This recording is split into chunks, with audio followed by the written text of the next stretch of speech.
Good evening and welcome to Tucker Carlson Tonight. Last night on this show, we played you a clip from a nearly hour-long video produced by two physicians in California, Drs. Dan Erickson and Artin Masihi. Likely many of you had already seen it. That video has had more than 5 million views on YouTube. In their presentation, the two doctors presented a flurry of data pointing to what we are currently learning about this virus and how it spreads. They recited pages of government statistics and then interpreted them in light of their own long clinical experience as doctors. At one point, they noted that the newly adjusted death rate in their state of California, which is much lower than anyone expected it to be, and they asked if government officials there should change their policies based on this new science. Watch. We've seen 1,227 deaths in the state of California with a possible incidence or prevalence of 4.7 million. That means you have a 0.03 chance of dying from COVID-19 in the state of California. 0.03 chance of dying from COVID in the state of California. Does that necessitate sheltering in place? Does that necessitate shutting down medical systems? Does that necessitate people being out of work? So whatever your view of the mass quarantines, and maybe you're enthusiastically for them, the questions you just heard are valid questions. In fact, they're critical questions. We should all be asking those questions, including and especially our policymakers. But as Dr. Erickson pointed out later in the video, dissent of any kind is no longer tolerated in this country. Fact-based honesty, which is the soul of science, is under attack, even in hospitals. Dr. Erickson described physicians being pressured to classify illnesses and deaths as related to coronavirus, whether they believe that to be true or not. We aren't pressured to test for flu, but ER doctors now, my friends that I talk to say, you know, it's interesting, when I'm writing up my death report, I'm being pressured to add COVID. Why is that? Why are we being pressured to add COVID to maybe increase the numbers and make it look a little bit worse than it is? I think so. So what you just heard, what Dr. Erickson described, is called lying. And lying has no place in science ever. It's scary to think it takes place on a large scale in hospitals. He says it does. Viewers of Erickson's video were shocked and transfixed by this. They forwarded the video to friends who forwarded it on to their friends. And suddenly, millions of people who have spent the last 6 weeks on a diet of Tiger King and internet memes were watching sober-minded medical researchers reading from charts of statistics. It's hard to recall a science video taking off like this one did. Not everyone was impressed by it. Some criticized the doctor's policy conclusions, and of course that's fair. Decent people have different opinions. We're not entirely certain what the perfect response to this pandemic is. Nobody is certain. There's no objective answer at the moment. At best, we can plod along with open minds and good faith. More informed debate is exactly what we need to make wise decisions going forward. Unfortunately for all of us, informed debate is exactly what the authorities don't want. They want unquestioned obedience, so they're cracking down on free expression. Last night, the doctor's video, the one you just saw, was pulled off of YouTube, the largest video hosting site in the world. It wasn't an accident. YouTube admitted doing it. The company cited a violation of, quote, community guidelines, and they did not apologize. Looking back, when all of this is finally over, and it will be, it's likely we'll see this moment, what YouTube just did, as a turning point in the way we live in this country, a sharp break with 250 years of law and custom. The two doctors' video was produced by a local television channel in California. It was, in effect, a mainstream news story. The video was not pornographic. It didn't violate copyright or incite violence or commit libel. It didn't break any law. The only justification for taking it down was that the two physicians on screen had reached different conclusions from the people currently in charge. It was a form of dissent from orthodoxy. YouTube and its parent company Google have now officially banned dissent. The CEO of YouTube admitted that openly. But then we also talk about removing information that is problematic. You know, of course, anything that is medically unsubstantiated. So people saying like, take vitamin C, take turmeric, like those all will cure you. Those are the examples of things that would be a violation of our policy. Anything that would go against World Health Organization recommendations would be a violation of our policy. And so remove is another really important part of our policy. So you're not just putting the truth next to the lie, you're taking the lie down. That's a pretty aggressive approach.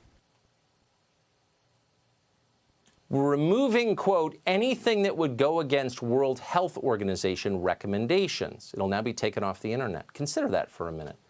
As a matter just of science, it's ludicrous. Like everyone else involved in global pandemic policy, the WHO has often been wrong in its recommendations. A lot of people have. In mid-January, WHO told us that coronavirus could not spread from person to person. In March, they told us that face masks didn't work. Those were lies, and they were welcome on Google's platforms. Doctors who are actually treating patients with the virus, meanwhile, have just been banned. So no, this is not about science. Censorship never is about science. It's about power. Big technology companies are using this tragedy to increase their power over the American population. They're working in concert with politicians in order to do it. Just today, Facebook removed an events page for a political protest in Michigan. Governor Gretchen Whitmer, who runs that state, was no doubt pleased to see it. Grossly mismanaging an entire state is a lot easier when citizens are not allowed to complain about it, and now they're not. Last week, Facebook founder Mark Zuckerberg explained that protests like these are no longer protected political speech. They're, quote, misinformation. How do you deal with the fact that Facebook is now being used to organize a lot of these protests to defy social distancing, defy the social distancing guidelines in states? Is somebody trying to organize something like that, does that qualify as harmful information? We do classify that as harmful misinformation, and we take that down. Harmful misinformation. That is a phrase familiar to anyone who has watched totalitarian regimes in any country. It's now how Mark Zuckerberg describes political opinions he doesn't like. Our free press exists to push back against obvious abuses of power like this one. It's the reason we have a First Amendment. It's the only reason we have a First Amendment. But suddenly our media are not concerned about freedom of speech. Reporters applaud our overlords as they punish us for disagreeing. You just saw it in that clip from CNN. That happens every day. Our media are no longer challenging power. They are colluding with power. And that may be why there's been so little critical coverage of the massive expansion of our surveillance state currently in progress. In the name of fighting the coronavirus, tech companies are now following you through your cell phone. They're watching you from above with drones. Those sound like paranoid fantasies. They are not. It's happening as we speak. Needless to say, our politicians approve of this.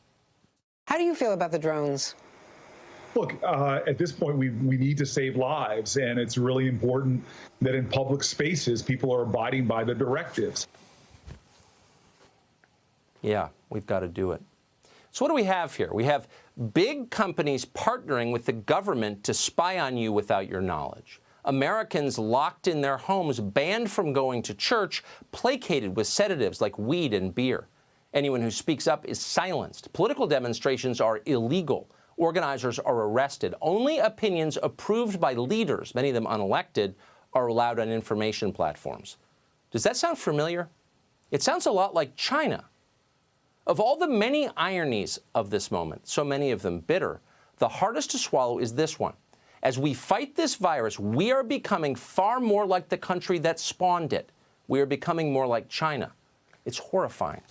And it tells you everything that our professional class enthusiastically welcomes this. Over the weekend, The Atlantic magazine published an article by two academics calling for an end to freedom of speech in America. Their model for an ideal system, the totalitarian government of China. Quote, in the debate over freedom versus control of the internet, China was largely correct and the U.S. was wrong, end quote. You ought to read the whole thing. Truly, you should. It's the future. We could quote from it from the rest of the show, but we'll give you just one more. Quote, significant monitoring and speech control are inevitable components of a mature and flourishing internet, and governments must play a large role in these practices to ensure that the internet is compatible with society's norms and values, end quote. Norms and values. Whose norms and values? Well, our leaders' norms and values, of course, but mostly their interests. Those in power are the ones our professional class seeks to protect, not the rest of the country. Freedom of conscience never endangers the public. It only threatens the powerful. It endangers their control. It hinders their ability to dictate election results, to loot the economy, to make policies based on whim for their own gain. No wonder our leaders have done such a poor job protecting us from China. They're on the same team. Dave Rubin is the author of the fantastic new book, Don't Burn This Book. It came out today. We're happy to have him on tonight. Dave, thanks so much for coming on tonight. Thanks, Tucker. Good to be with you. Good to have you. Do you notice that the norms and standards, to quote The Atlantic, of American life seem to have changed overnight, and all of a sudden, we're being told we must accept things that would have been completely unimaginable 2 months ago? Well, Tucker, there's so much to talk about here. First off, I didn't realize I was going to be on a sci-fi show tonight, but we are entering a dystopian future. We are entering an authoritarian future because, as I've said to you before, authoritarians love authoritarianism. So they're taking this opportunity when we're all confused, we're all locked at home. The only way we can communicate with each other is through their pipes, is through YouTube and Facebook and Twitter and everything else. And they're actually finally saying to us, this is who we are. I mean, the Atlantic is ridiculous. I don't know anyone that reads it anymore.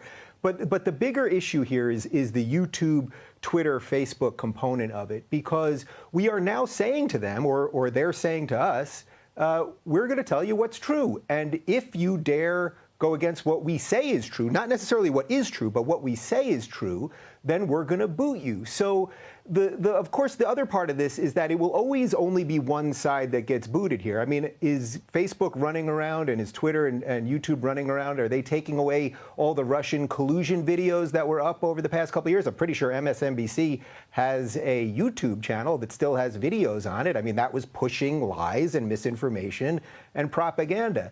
So we need to debate these things. If I was to interview these two doctors that you showed the video of, would my channel be deleted? Am I not allowed to talk about that? Is that not what science and open inquiry really is about, that you test theories and then you find out what actually is true? And as you pointed out, and this may be the most important part, it's not as if the WHO is infallible. They were literally just a few weeks ago telling us not to wear masks. Now, by law, I tried to go to CVS yesterday, and I wasn't going to wear a mask. I was just going to run in and out, and it said in the front of the store, it said, by law, you have to wear a mask. So it's not as if these people have some total stranglehold on truth that the rest of us have to bow to unless they force us to. And unfortunately, big tech has got us now more than ever because we're all trapped at home, and it's the only way we can communicate. So no one in science has a monopoly on the truth. Science, in fact, is a rejection of the idea that there is a monopoly on truth. It's the endless search for what we can prove. That's what science is. This has nothing to do with it. You introduced as a hypothetical the notion that you could be deleted your channel for hosting this video. I'm not sure that is hypothetical anymore, and my question is very simple. How long before they come for you? You just wrote a book called Don't Burn This Book. How long before they come for the show? Sincere questions. Yeah, well, at some level, I don't want to think about it. But, you know, Tucker, you've written a couple of books, and you know that the publishing process takes quite some time. So I finished this book back in July. But I'm very proud that the ideas that I present in Don't Burn This Book are more relevant now than they even were then, because I talk about big tech. I talk about fake news, all of the things that we're constantly talking about. And am I worried? Yeah, I'm worried. I mean, look, everyone should be worried. Everyone should be worried. This is why I started Locals.com, my tech company, because I think we need digital homes. Anyone that's online and you think that YouTube or Facebook or Twitter is there to protect you, you're the product. I mean, these things are free, except free, meaning they just took your soul in exchange for it. We should own our data. You should own your own content. We need to start rethinking everything. I mean, I think this is why I'm actually quite enthused about the world right now, as depressing and upsetting as some of the news is. You know, there's a new world coming on the horizon, and I think a lot of people are rethinking the way they look at the world, the way, do you want to commute? Do you want to live in a big city? Do you want to be so reliant on the institutions and systems that we've always been reliant on? So I think we have to rethink things. And you know what, Tucker, this is still America for a little while, and I believe in old-fashioned hard work and competition and ingenuity, and I think that's what will fix this. But yeah, we got a big battle to fight in front of us. Yeah, and maybe I mean, these companies exist because Congress gave them a carve-out in federal legislation. And you sort of wonder, where is Senator Mike Lee on this question, sucking up to Google? Dave, great to see you tonight. Thank you very much. This is one of the interesting congrats ones, on the right? book. Thanks, Tucker.